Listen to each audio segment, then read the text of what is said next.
Welcome to another edition of what I'm going to start calling the Weems Show, Willie Show on W Egberto Off The squared. Record, part of Politics and Right. Hey, Mr. Marlon Weems, how are you doing today, my friend?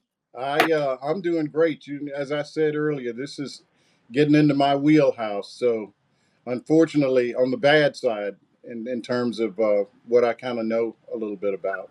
Let me first kind of preface it this way. Marlon Weems was formerly a stockbroker, a money manager, all those big things that you hear in Wall Street, the things that these guys like to pass off as they are special about doing, Marlon did it. So he understands all that's going on right now. Marlon, first of all, why did Donald Trump somehow believe that he could do what he's doing with tariffs? And it wasn't going to have this explosive effect on the stock market. And it's not just today. This decline has been precipitous from the time people had a feeling that this was going to be real. Exactly. Let me clarify. I wasn't a stockbroker per se. What I did was I headed up when I was working in New York. I headed up an algorithmic trading desk. Some people call it program trading, quantitative, whatever. And so my clients were people like state pension funds, the big California funds, but also corporate clients like Microsoft, Walmart, and the like. I used to manage buyback programs for guys like that.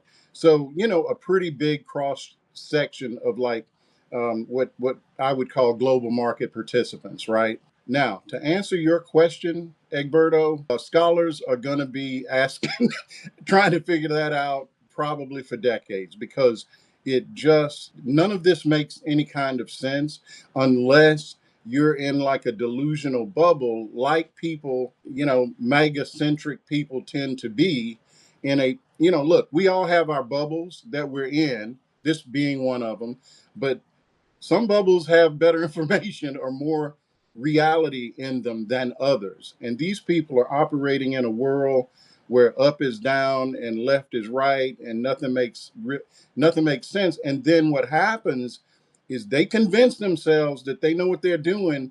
And now what you're seeing is they've stepped out into the real world. And, this is the FAFO stage of, what's going on.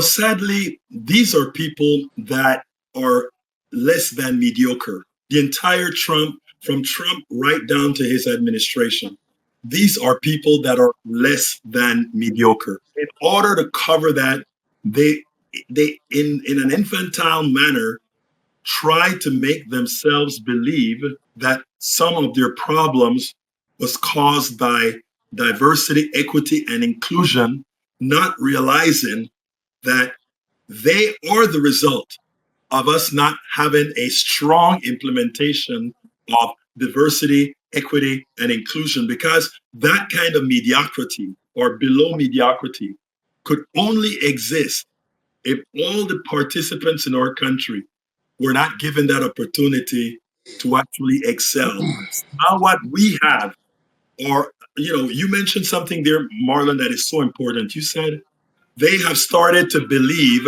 what they speak. And given that what they spoke was nonsense, implementing nonsense, did you see the formula that they used to come up with Man, a tariff on a per country basis?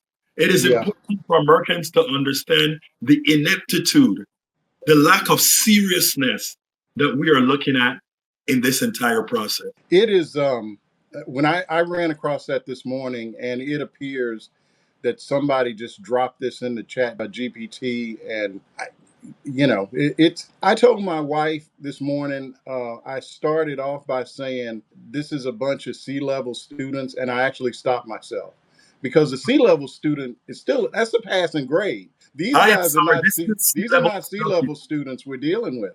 And what is so surprising to me is I listened to the Treasury Secretary Bissett. I listened to his just right after Trump, did his Rose Garden news conference. And this is a guy that knows better. right. And you could just see him trying to massage around the reality to He was saying the economy is solid, which runs counter to what Trump and everybody else on his team has been saying for the last 2 years.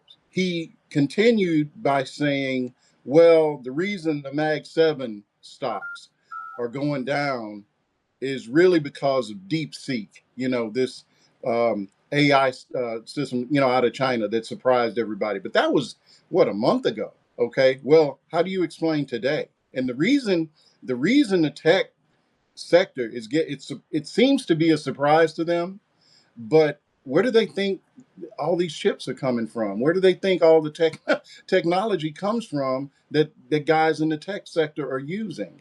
It's baffling to me. I really um, and look, I disagreed from word go on the whole idea of tariffs, but I don't think anyone expected something just this off the chain. When you're talking about what, 50% tariffs on China, I mean, what do they think these countries are going to do? I'm hearing a lot of this morning. I'm hearing a lot of, well, this will bring folks to the table, and this will, maybe we'll cut a deal with the EU. Maybe we'll do this. This is not. This is like breaking into somebody's house and ransacking it, and then coming back saying, can we be friends? Well, It just doesn't work that way. I want to point out that there are two thoughts in the White House.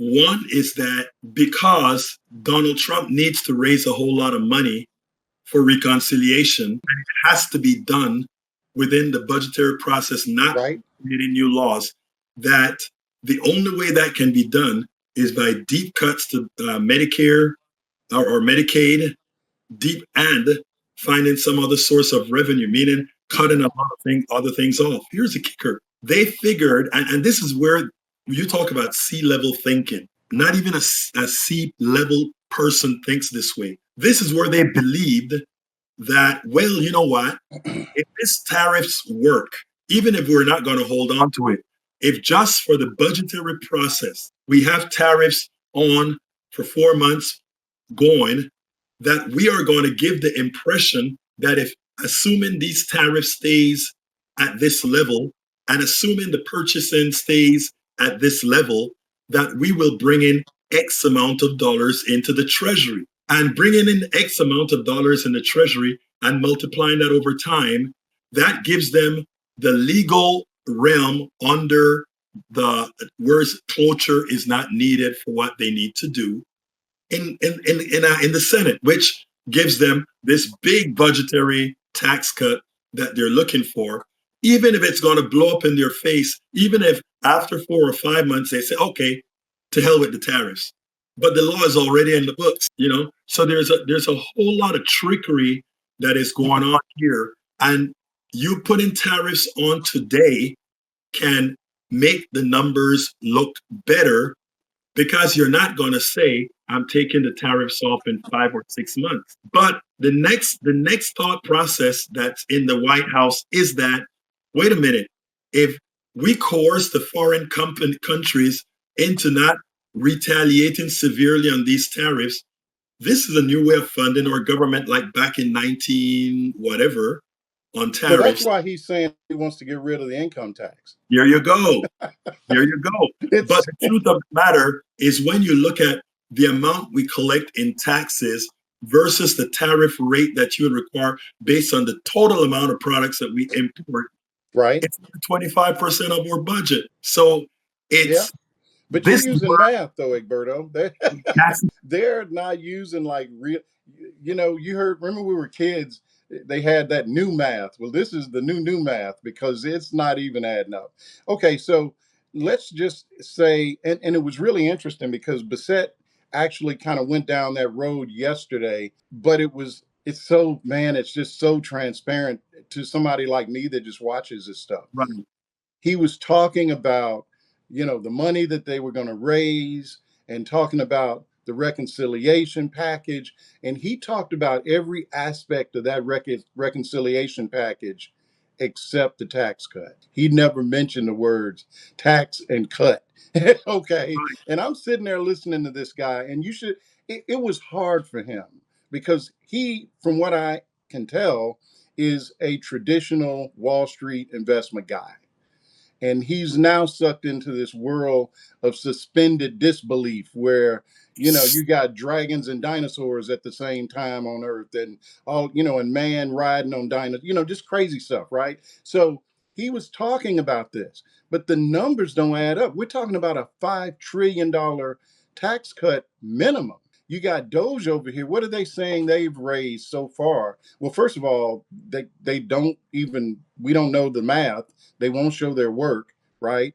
So I think maybe what they've raised a trillion, if Oh, you no, no, believe them, oh, if no, you no, believe them. please. Don't put that into the ethos. I'm just Please. saying that's what they're saying they've done. But the reality, it is under 25 billion Oh, total. it's nothing. It's not Right. much of anything. And so the math doesn't work. I don't even know how much you would have to, what level of tariff it would take to offset. Now, keep in mind though, I haven't seen this package that I guess it's with the Senate now. But what I do know was the House Budget Committee, a couple of months ago, had that wish list that had everything on it, like, you know, just possibilities of things they could cut to get to where they needed to be. And that included mortgage interest, okay? Of course, Social Security, Medicare, Medicaid, all of these things. So it's smoke and mirrors, man. It's just smoke and mirrors. This is something that and I think Americans need to understand this. This is not, you notice when you said the Treasury Secretary spoke about how the reconciliation was going to work, and the one thing he didn't talk about was the tax cuts. Right. The other thing he didn't talk about was who is paying for Right. these tariffs. And for Yes. all the MAGA folks that are listening to us right now, the MAGA folks are paying as a percentage more for these tariffs than anybody else. The Indeed. red states are going to pay more in tariffs than the blue states. The poor people, as a percentage, will pay more in tariffs than the wealthy people or the middle class. I want them to take a look and go to Walmart, because Walmart is filled up with things from China, which is now at 34% tariff. Go to Walmart and turn made in where? In every single product at Walmart, because that's where you shop. MAGA folks, go check it out. And now all those products will have an increase in price passed on to you because your Führer has posted a 34% tariff on China. China isn't paying that. The corporation's going to pay that and pass it right back to you. Because guess what? Even that 34% margin is not enough for these guys to cover. So your Führer can tell you anything, but you're going to pay the price. Marlon. Well, I mean, it's pretty cynical, because if you think about it, the tariff is essentially a tax on everything that you buy. Right. I'm already seeing Hyundai and various car makers saying they're going to be they're already raising prices. Your Right. $1,000 iPhone is now a $1,500 iPhone. That's why today, and this was a couple of hours ago, Apple had lost something in the neighborhood of $300 billion in market value, because where are those iPhones getting assembled and made? They're either Vietnam, Thailand, places like that. That's why you're seeing Lululemon. So you're buying some yoga pants. Guess what? They're going up. I mean, these are the countries that really got. It's China, Vietnam, Thailand. They got hit with some significant But yes, tariffs in terms of the percentage. So nobody escapes. But what's so cynical about it to me is that you're taxing people who are buying everyday goods to pay for a tax cut for people who do not need it. thank you. And That that, that is just as much as you're saying that, what irks me the most is it takes those of us doing independent journalism on Substack or on other platforms right. to hammer that message in, that the people that are paying the price for this, they'll say, oh, everybody's going to pay for it. But the ones that it hurt the most are those people who are again, those everyday MAGA folks Well, that I are, mean, let's just face it. I'm not to interrupt, but the, you're talking about the people who are going to get the tax cut are the what 1%, right, right? Let's just, I mean, the 1%. It's not going to hurt them. First of all, they've already got all this stuff. right. They've already got all these things, and they aren't going to feel a a price. If eggs double in price, it's not going to affect them in the way that it's going to affect me and you. In fact, I was reading it. Someone was doing a calculation yesterday, because you hear about Elon Musk and this Wisconsin race. I think he dumped 26 million dollars in there, and someone just basically said, look, for a man who's worth $350 billion to blow off, 25 million, that's like, that is less than me buying you a cup of coffee from Starbucks. Absolutely. That's the impact to his balance sheet. So they're cool with this. Of course they are. It's not really going to affect them in the same way. And if that's what it takes to get them that tax cut that's going to last for 10 years, they are more than willing to throw us all under the bus. And and sadly, the biggest problem we have is both ignorance and willful ignorance of many. Those guys at the top, they know what they're doing. That's why Bezos is sucking on the, you know what? That's why all the billionaires look. I try to explain to folks that the middle class, the working class, we are on our own. We have to realize we're on our own, because you don't. There are a lot of good. There, we like to make come under the impression and belief that there are good billionaires out there. We like to believe that. We like to believe that there are wealthy people over there, that they have a conscience and they have empathy. And I don't know where you stand on this, but I have a different value set that has proven that a fallacy to me. Let me give an example. All these powerful billionaires we know throughout this country that always give to George Soros, or that George, like George Soros and Oprah and all these other folks that have big money, they know deep in their hearts, they know what's happening to the working class when these things pass. One would think that these are people that would look for all these progressive organizations out there that are fighting for the working class, fighting for the middle class. And they're going to say, let me invest in you guys educating people. Let me invest in you guys letting folks know what's going on. They're not doing that. In fact, what you hear from them are crickets, because again, there are two classes in this country: the ones that set prices, and the others that are, what I call the pathway to indentured servitude. And until we educate us all on this issue, the market dynamics, all of this that I personally consider fraud, is going to remain the same. And what Donald Trump is doing, he doesn't. He can only do that because we've consented to him doing that. So here's where I come down on the concept of billionaires. I mean, better or worse, we live in a capitalistic construct. I think it's I liken it to a cancer cell, that's gone out of control, right? It doesn't have to be like this, and we know that because we can look at Denmark, we can look at other countries that are Right. also capitalist countries, in terms of their model, and they don't have these problems that we have.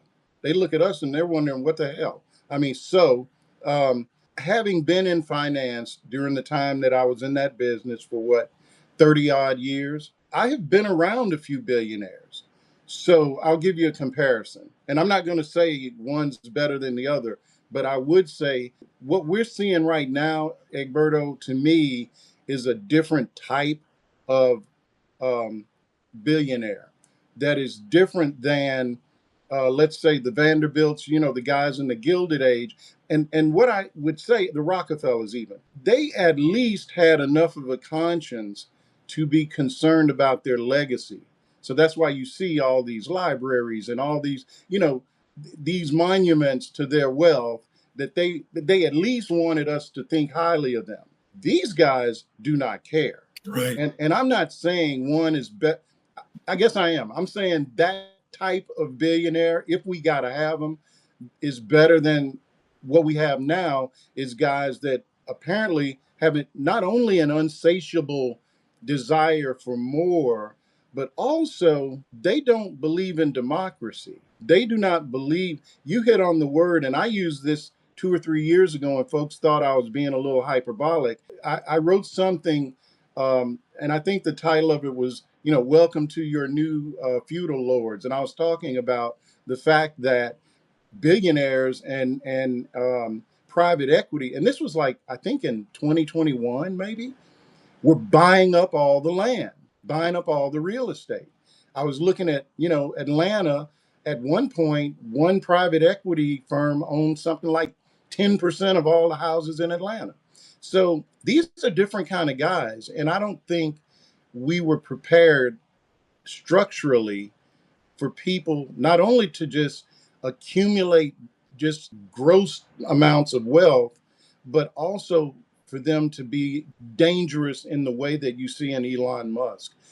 Nobody, none of the founding fathers could have conceived that the House would just abdicate and allow the richest person on the planet to get all up inside Social Security. That's just, you would, if someone would have told you this 3 years ago, that's like Black Mirror kind of stuff. Well, the story about the good cop and the bad cop.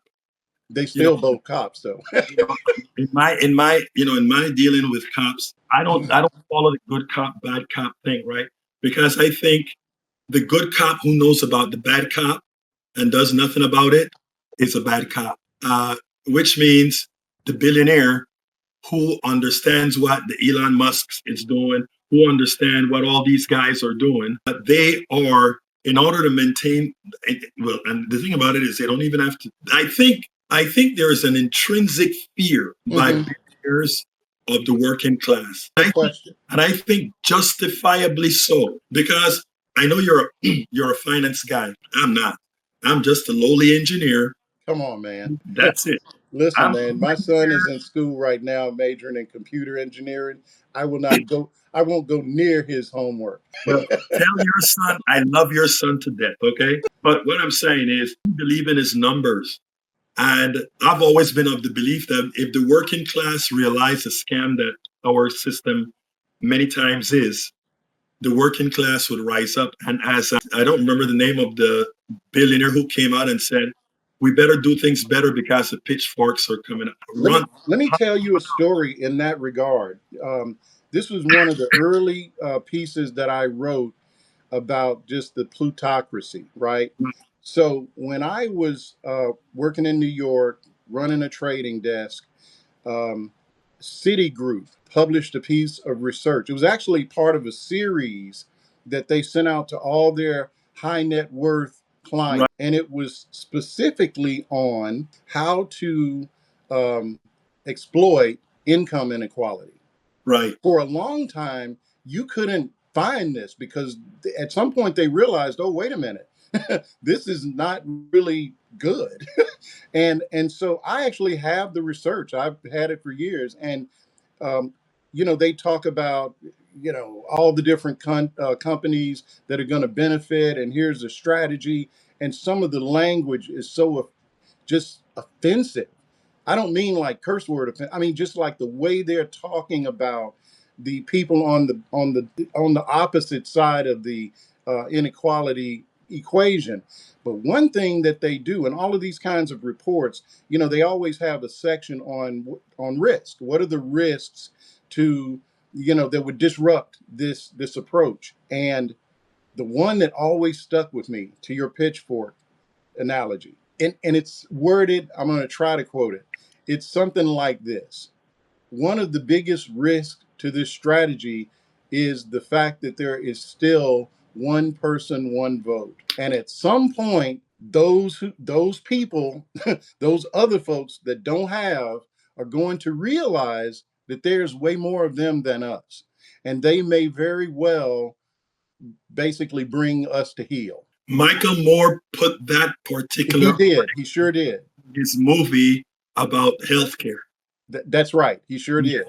it was. Man, I got to tell you, when, like I said, I remember the day that we were all sitting on a trading desk, and I didn't run a gigantic desk. There were maybe a half dozen of us, including me, and then some, assistants and so on. And when one of my traders found that, and he said, "Man, look at what look at what these guys at Citigroup are saying. Can you believe?" I mean, it shocked us, and we were in that business because it was so just blatant in terms of the way they viewed the misfortune of everybody else. And that is how being a billionaire corrupts your thinking. It's So, funny so because I want to make clear, I'm not defending billionaires. I'm I know, acknowledging that they exist. And right? so I just kind of look at it. I don't look at LeBron James or Michael Jordan, who got to be billionaires, and we know how they became billionaires. I just don't look at them the same way as I look at Elon Musk. But That I may would be right or wrong. I'm just no, no, but saying, let me just say this. I think it's incumbent on them, especially because of how they came to their fortune, sure, to to have prove to us that they deserve we what should they have have. been hearing from all those billionaires right now. That is not who we are. That is not who we are. Oprah is silent. All of them are silent. This is not the time to be silent. But Nope, it's Nixon, not. yeah, Nixon was interesting. Everybody credits Nixon's with Medicare and all this kind of stuff, right? And Sure. it turns out that the only reason Nixon bit on some of the social programs he supported was to find out that these these managed care private sector institutes or Hmm. organizations, the way they made sure to ensure a profit was to give less service. And when he said, I have the tape that Michael Moore has on one of his movies, and in fact, I may play it today. When I'm telling you the depravity in the capitalist market, for the people on the real top, the depravity there that very few people know about is sad. But Marlon, we are coming on our time slot here. I It have always goes so fast when I'm with you, I Egberto. know, man, but we have great conversation. What and you're the expert here. What do we do? I think we have to do what we're doing because the audience that we're talking to, one thing that's happening that's interesting to me is this disruption in legacy media. And you look at what MSNBC did, what a few weeks ago, where they just let go all these, Joy Reid and all these people. Well, those people are now coming to places like Substack, and and that's where I am. So of course, Joy Reid, Don Lemon, um, Jim Acosta, all of these people now are on Substack. Paul Krugman, and they suck up a lot of oxygen, but they also bring their audience with them. Right. My hope is if we keep doing what we're doing, eventually people will start to notice, hey, whoa, those are some different voices that I hadn't heard before. And what's And great is they have brought voices, they have enhanced our sure. voice, the voices of Dr. Weems, the voices of Egberto Off The Record. They've enhanced our voices because as I look at our stats, I'm like, oh, that Well, came that's from, what I mean. I'm yeah, starting to see it's not a surge, but it's certainly, just before I got on today, I noticed I had a message from Substack that I'm now in the top 100 rising, whatever in the business category. So, I mean, I've been on Substack 5 years, and that's just so I just sort of look at the cause and effect. I think to an extent, while they are certainly taking in a lot of the revenue that we hoped we could get, they're sort of helping to put us on the map too. And I yeah. think if we just keep working hard, people will start to notice. And I think that is so important. But anyway, to my brother Marlon Weems, it's always a pleasure speaking to you. We all learn a lot whenever you're among us. So thank you so kindly for having been here on Egberto Off the Record, Thanks part for of having me. Sunrise. Thank you, my brother. All right. See you next time.